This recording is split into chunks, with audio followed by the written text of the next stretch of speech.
Hi guys, and welcome to this week's video. This behind me is a place called Lodore, or Lodore Falls, I think. Anyway, I'm in the Lake District. Never been here before. It's pretty impressive, isn't it? Right, now, before I go delving into that you can see behind me, a few hours ago this morning, about an hour before sunrise, I was up at Catbells, and I've got to tell you, I'm so glad I made the effort to go up to Catbells first thing this morning because the light was epic. So before we delve into this video, take a look at the images I managed to capture this morning.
Right, hopefully you guys enjoyed those pictures. So now, let's see what I can create at this rather epic looking place. If I don't kill myself. Hang on. Jeez. Right, so, it's a bit of a tricky one this actually. These falls are huge, but let's take a look behind me. They're very busy. So the falls are in and amongst all overhanging trees and rocks, and you don't really get a clear shot of the whole of the falls at all if you look behind me there. So what I'm going to try and do is capture as much of the falls as I can, keeping the image as clean as I possibly can, and then I'm going to work in some tighter areas and possibly even grab some abstract images as well. So weighing up my options, this is basically what I've got to deal with. I've got a waterfall underneath my feet here. Obviously I'll move, but I'm just weighing up my options. And the waterfall that trickles up and up and up there. Right, okay. So my options are portrait orientation, maybe something like that. I can go in quite tight there. I quite like that as a shot there. Waterfall coming top left, bottom right. I like the way the rocks are framing the water there. I will go up in front of these rocks here and make more of a feature of that big waterfall there. And underneath my feet here, down a bit, down. There's quite a nice feature there. I quite like that. And under my feet here, there's a nice feature. So that's pretty much everything that I'm dealing with. I think my trusty 16 to 35mm lens, just enough to capture this water here, possibly bottom right. Finishing off with 1, 2, 3, 1, 2, 3, top left, bottom right. I think that would possibly work. One thing that I love about photographing waterfalls, especially in places like this, is there's no light to talk of, none whatsoever, but it still works. It still works. So right smack bang in the middle of the day, you can still come here and find something to photograph. Okay, of course, proof is in the pudding. As always, guys, I'll bring you guys along so you can see my thought process whilst trying to set up a composition. Right, so the most important thing when photographing waterfalls, in my opinion, is usually to avoid, if possible, the sky. So you've either got to put enough sky in to make it viable. In other words, a tiny bit of sky like that doesn't work, or completely blank the sky out. So from where I am, that probably won't work. Let me just make sure you're in focus. No.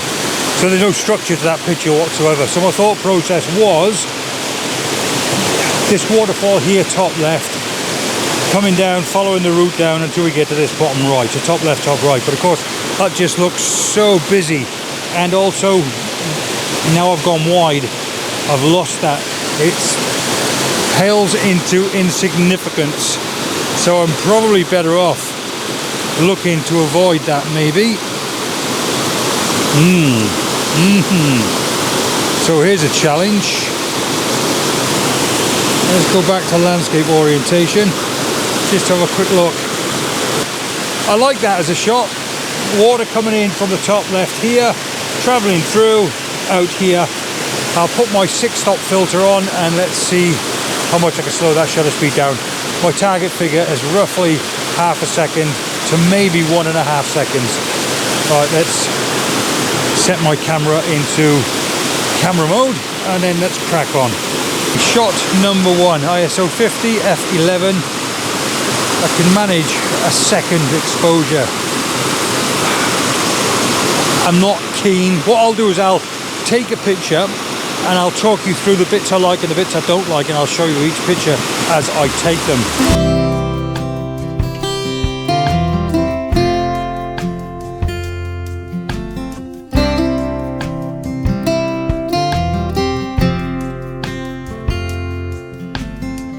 Looking at that picture, I think it's framed quite nice, but I'm not saying it lacks structure, because you've got that little waterfall coming in, top left hand side, flowing water out to the bottom right. It does work, but it's just not floating my boat. That's the image taken with a 6-stop filter on at 30 seconds. And you know, I think I like it. I like the contrast better between the black rocks and the white foamy water. And I think that works better. Now, while standing here, a couple of things I've noticed. One, some really nice intricate patterns. But for me to grab those intricate patterns and create a bit of abstract photography, which I love doing, then I need my 70 to 200mm lens on. So I'll grab what I can with this lens, and then I'll replace this lens with my 70 to 200mm and try and grab some abstract images. And the second one is, just speaking to Tony, we both reckon that the #1 shot from all of this is probably going to be from the viewing area where I did my bit to camera right at the beginning of this video. Back up there, 70 to 200mm lens, and isolate maybe 1 or 2 or 3 of these waterfalls and grab the picture from over there. I could have saved all this hassle, but of course that would be boring, wouldn't it? Right, let's take a look, see what it looks like from this angle. Okay, so complete opposite. Now move further to the right hand side. I quite like that, quite nice. Nice. That's quite a nice route. I mean, really what I want to do, I don't know how deep it is. Clearly I can't, because I haven't got my wellies on. But I want to get right down low as I can. The lower you are, the more dynamic these little waterfalls look. Yeah, that's not a bad looking shot. It's a bit strange actually, because you've got a tiny bit of waterfall coming here, then it disappears. Another waterfall here, then it disappears. Here. There's no continuation, which is a real shame. And that, of course, is the only drawback with going so close or so low down. The rocks are starting to interfere. But yeah, something like that, that's pretty fail-safe, that there. I quite like that. Again, you don't have to be fail-safe like me, but again, top right, bringing the viewer's eye around and making this a little bit interesting on the bottom third. And I think that could possibly work, something like that. Look at the difference these polarizers make.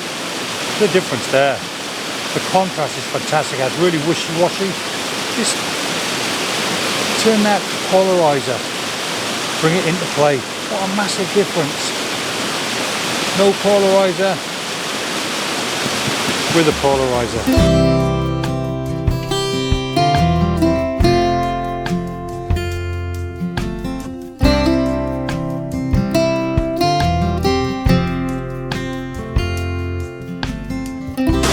Problem with finding compositions here is the lack of water. Just one thing when a waterfall drops from a higher position, but then it disappears behind rocks, and then it comes out over here, then it comes out over here. So to try and tell the story of the waterfall is a little bit difficult at the moment.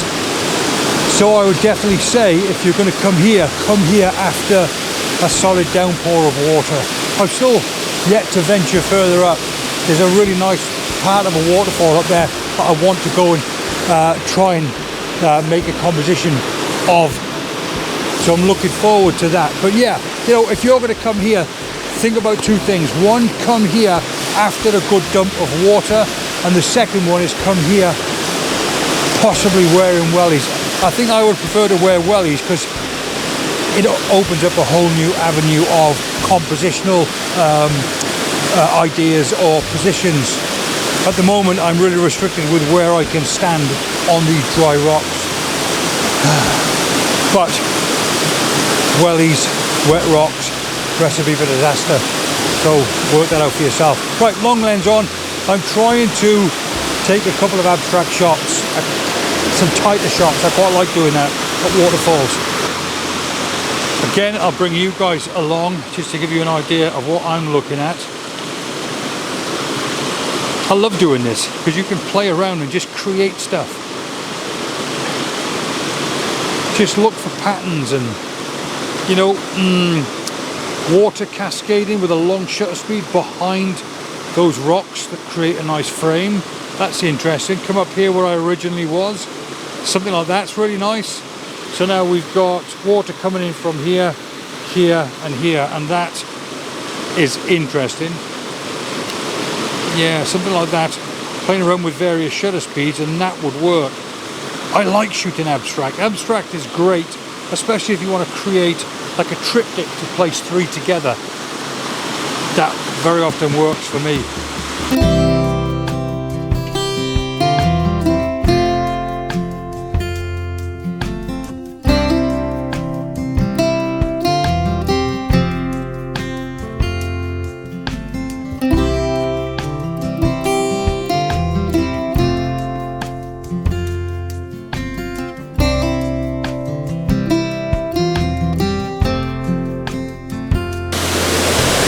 Look at that, all that dithering around, and now we've come up to the part of the waterfall that I fancied right from the word go.